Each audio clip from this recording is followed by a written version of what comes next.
Well, hey everybody. I'm Ashby, and here with my better half, Corey, and my daughter, Charlotte. And we usually just let Charlotte start my talks off because she kind of nails it. So you gotta speak up and tell them. The bees are gonna do what the bees are gonna do, guys. That's right. That's how we. All right, we're done. We'll see y'all later. If they sting you, they sting you. I mean, you won't die. So. Good job. That's how we start. The bees are going to do what the bees are going to do. And anybody who's been keeping bees a while probably knows that. And boy, what a year. I was talking to Jerry before the meeting and Steve, and we are just having quite a crazy year with swarms. Did everything you were supposed to do, and the bees are going to do what the bees are going to do.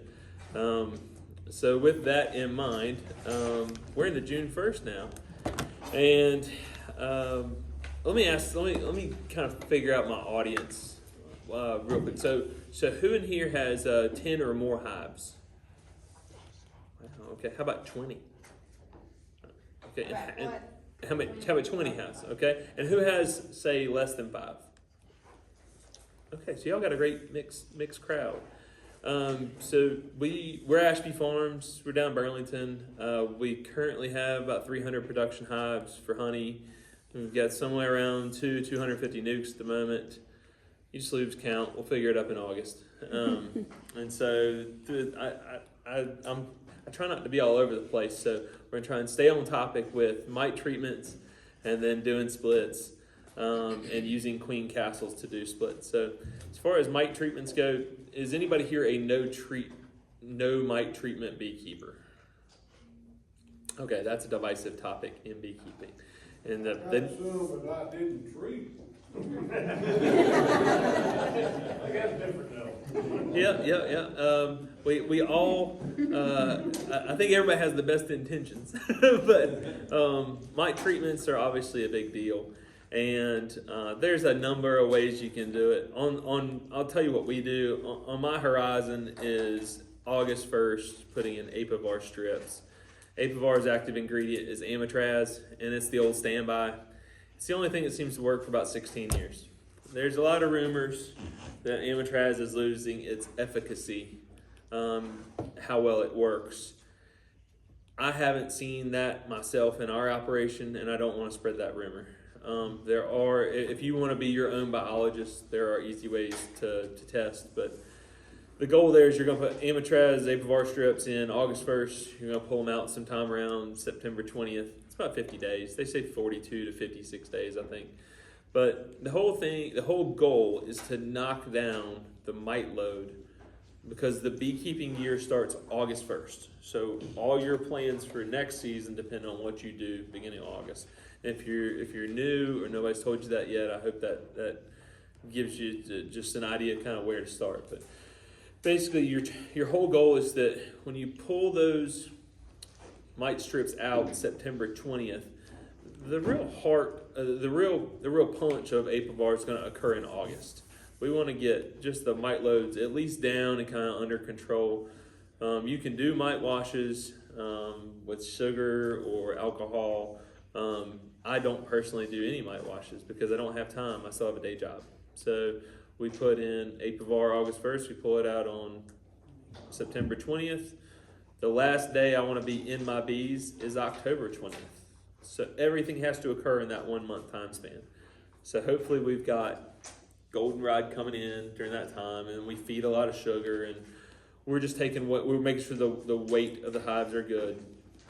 And the whole point of that August Apivar treatment is that in the fall, when they start making your winter bees, that there's not a high mite load, so that you've got good, healthy winter bees. That's why you want to start, basically 6-7 weeks in advance. There are other options like Apiguard or Formic Pro. I'm going to say this, I don't have any experience with this.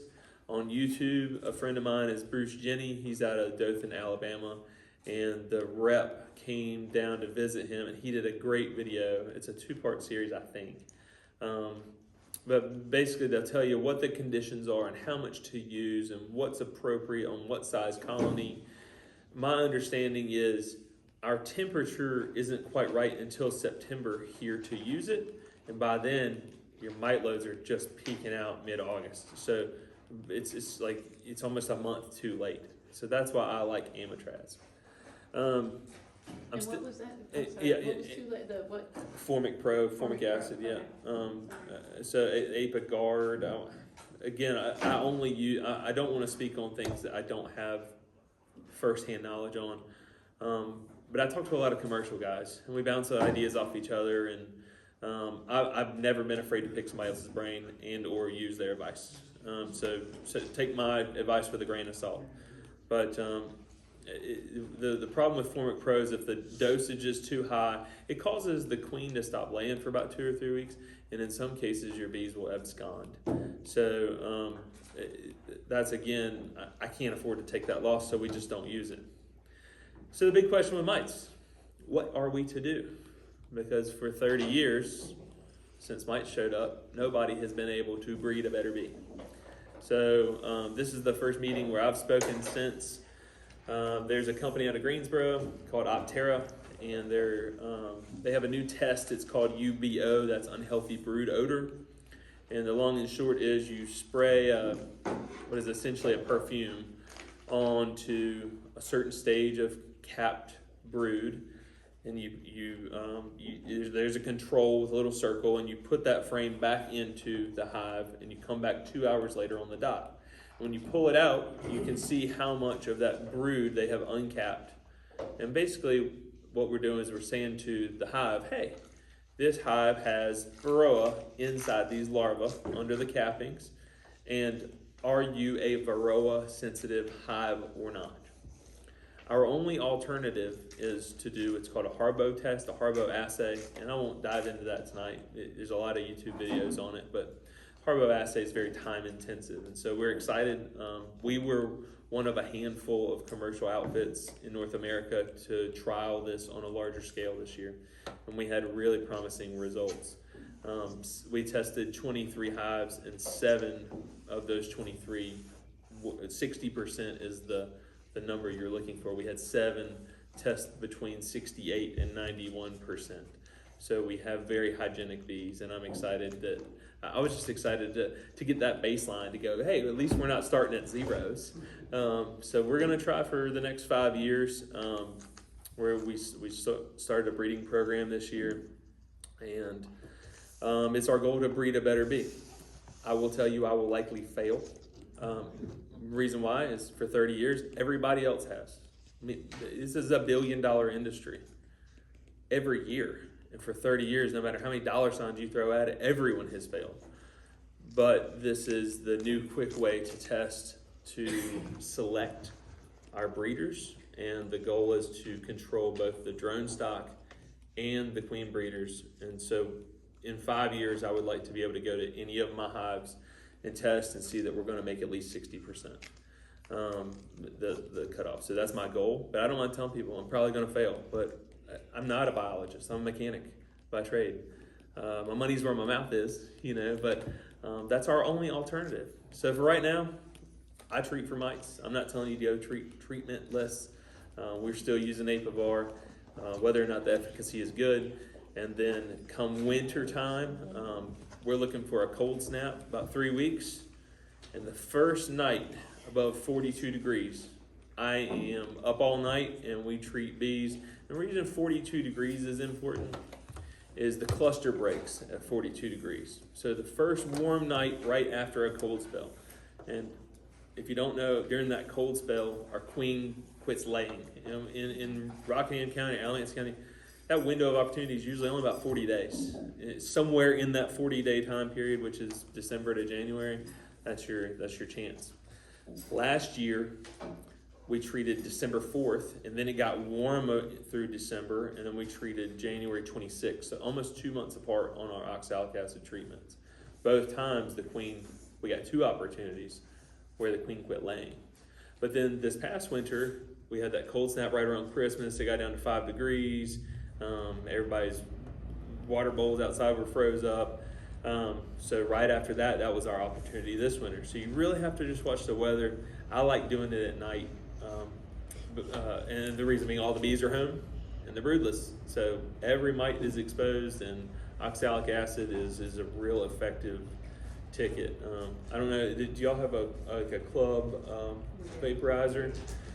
Schedule that out as you see it, or get together or partner up with people.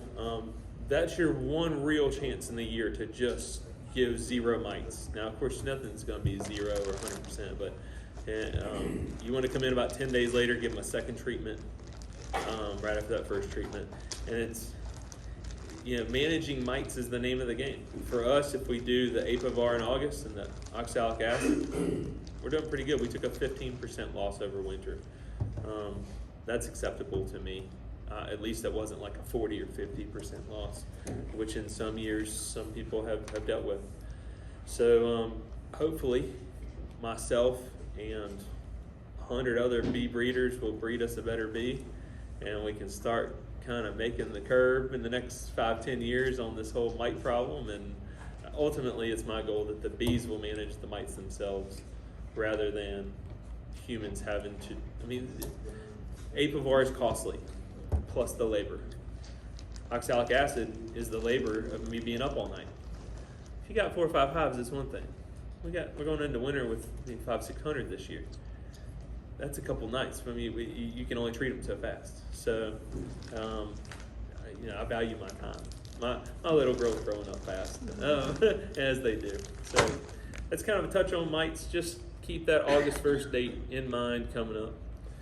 And let's shift over to splits. So let me ask this fun question. Who here would be willing to go into your bee yard tomorrow and kill every queen you've got? We got one. Maybe, okay, we got 2. Kill every queen. Okay, so we got a handful, okay? I'm willing to go kill every queen tomorrow. And you reach this stage in beekeeping where you are confident that you can create another queen in one of the 15 ways to create queens, right? And once you get good at that, you have no problem killing queens. It doesn't matter. I did a YouTube video this year, and one day I killed 8 queens because I didn't like their laying pattern, and it was the perfect time of year. And I didn't want you to do it on camera, though. she didn't want me to do it on camera. Corey, hold on, y'all. Corey grafts. She does all of our grafting, and They're my babies. They're my. Every time I see a new one, I'm like, well, hello, gorgeous. Welcome to the world. she does all of our grafting, and she has that finesse. And so when I go through and just next, it pains her. So there's a number of ways to make queens. I think that Bob Benny has the best YouTube channel out there. I'm a big fan, and he has probably one of the best queen grafting videos out there. Last year, I told Corey in the spring, we don't know anything about grafting, but we've got to take this year to get good at it if we want to be at this scale in 2023. So I think we did about 11 rounds of grafting, and boy, did we screw up. I tell my kids, go fail. Grafting is not daunting, but to be honest with you, I probably watched that Bob Benny video. It's like 39 minutes long. I bet I watched it legitimately 10 times before I ever started, just because I have to understand all the concepts. I'm mechanical. Like, I have to understand every. Well, now I was telling Jerry and Steve, we set up our cell builder. You want an overpacked queenless hive, and then you put your grafts into it, and you come back in about a week, and we see the cells, and then I don't have an incubator. So during that week, we make our splits, and then you just go over and you take the cell out. We use a cell protector for every one, and you add it to your split, and then the queen emerges, and we got 90% in the spring. We'll get about 70% the rest of the year, meaning 70 out of every 100 queens that go out on a mating flight will come back. But last week, our first graft, we had no takes out of 45 cells. He did those by himself. I did those I by wasn't myself. involved. The boss wasn't involved. Hey, I'm We had, we're running 3 cell builders at the moment. So I said, all right, there's a rogue queen somewhere in here. But I had already removed the queen. So we thought, well, maybe there's a virgin in here. So Corey looked through all the frames, and I looked through all the frames. We didn't see her. So we put another graft in last Friday. And I went to check on them today, and there's not a queen cell. So I get flipping through, and at the 4th frame, there she was. She's beautiful. But the odd thing is, there's no way that was a virgin queen because there weren't any other cells when I created the builder. It's not time-wise possible. So when I tell you about bad luck, let me explain. Out of 300 production colonies that I could have chosen from for 3 cell builders, I picked one that had 2 queens in it. How many of you see the first queen and you stop? I do. I never look for a second queen. But in a couple years of experience, I've probably seen it a dozen times. So don't ever be surprised if there's 2 queens.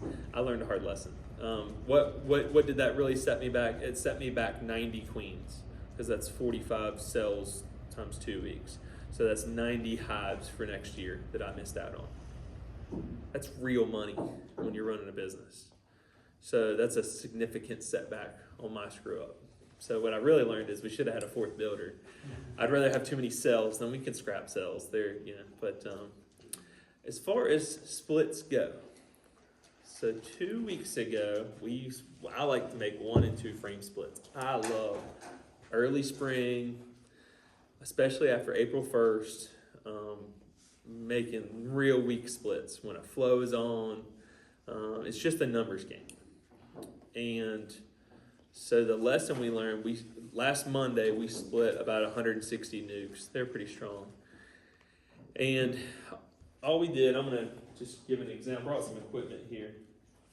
But all we did, if this was our parent hive over here, we left a frame of food and a frame of brood and bees, and we just take the queen and everything else to this new location, 4 feet away. It's fine, same yard. And what I learned is that yard has 27 large colonies, and we are now in dearth. And in every case where we only had either like a week 2 or maybe a 1 frame split, they are all completely robbed out without fail. So we are now no longer making 1 and 2 frame splits. As of today, we're making 3 framers. So the yard I was in today, I saw robbing. By the end of the day, it was awful. There's not much you can do about it. I mean, it's just you do the best you can, but robbing happens. I'm kind of a savage beekeeper. I don't really care. And I know that sounds terrible, but Mother Nature, it is my feeling that we have a bunch of weak bees in this country. Because people are scared of robbing. Because a lot of these queen breeders might graft 100,000 queens off of 10 queen breeders. There's a lack of genetic diversity. I can go on and on and on about the problems with the current stock that comes out early out of the southern U.S. And I don't want to badmouth, because there's a lot of them who are really, really good at what they do. There's some folks who really, really try, and I can tell you who they are, but I can also tell you like some people who they just care about a buck this year. They're the first to market. They're poorly mated queens. They get up here, you see super seizure within 3 weeks. Their whole operation's just backwards. So I set out to say, like with ours, Steve bought from us this year. I called him April 1st and I said, we're running a week behind, right off. Why? Because we had a weather issue. And not only that, but I won't sell a queen that hasn't been laying for 3 weeks. There's a lot of the breeders pull them at 2 weeks, and that creates a high supersedure rate. You want that queen to develop her sea legs, which takes about 3 weeks to develop her pheromones. And so I am on purpose 2 weeks later than my competition for nukes. But Steve, how are those bees doing? Right. Yeah. No problem. Most of the hives were packed out. had one customer picked up 4 nukes on Saturday night. He called me Sunday night. I said, well, is everything okay? You know, you don't want phone calls the next day when you're selling bees. And he said, yeah, I took 4 and now I have 11. I said, Adam, you only bought 20 frames from me. And he said, yeah, you had swarm cells in every one because they're so packed out. And I said, well, he already had 30 hives, so he knew how to make splits. So he had the equipment, and he just took the cells, and he took the next generation of my stock in his apiary. And I tell everybody, like, if you can keep 2 hives, you can keep 10. There's no reason not to. You really have the ability then to steal from Peter to pay Paul when you have more hives. And if you're out there taking care of 2 or 3, taking care of 10 is really easy. So I always split in the same yard. And the reason I do it, let's go back to my illustration. We're gonna leave just the minimum amount of bees, 2 frames, a food and a brood. And that way they don't starve. And we pull the split, everything else goes here.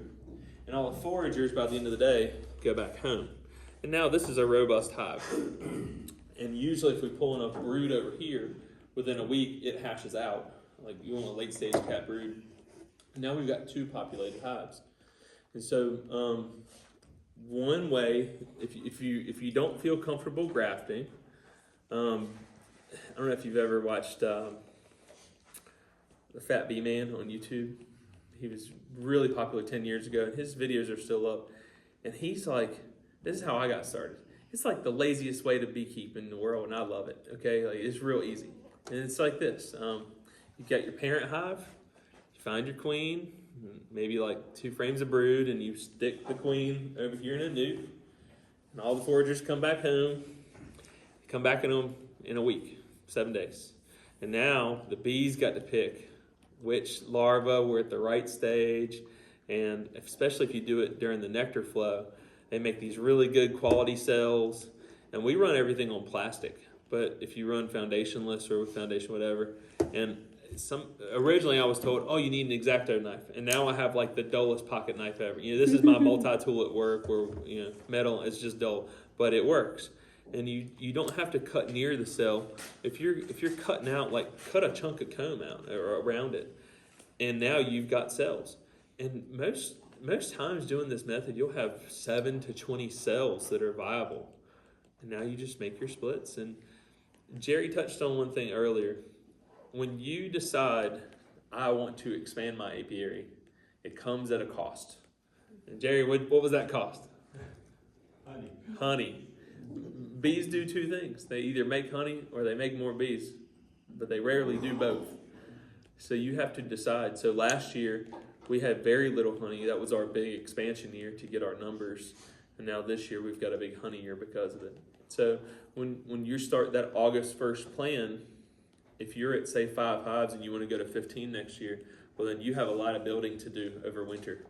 The worst thing is to do like us, where it was March 8th when I was placing order for my foundations this year because of finances. And they didn't come in until April the 10th. And the flow started 2 days later on the 12th. Like just in the nick of time. You know, don't beekeep like me. Do it when winter's slow and you have time to build stuff quality and figure out exactly how much you're going to need. And of course, the big goal for us is once you get to a certain size, whether that size is 15 or 50 or 500, at some point you can start to make money. It's not just a money pit. I keep telling my wife that. Well, you can be in trouble later. He's always but you know, splits are to me that is one way to do it. Now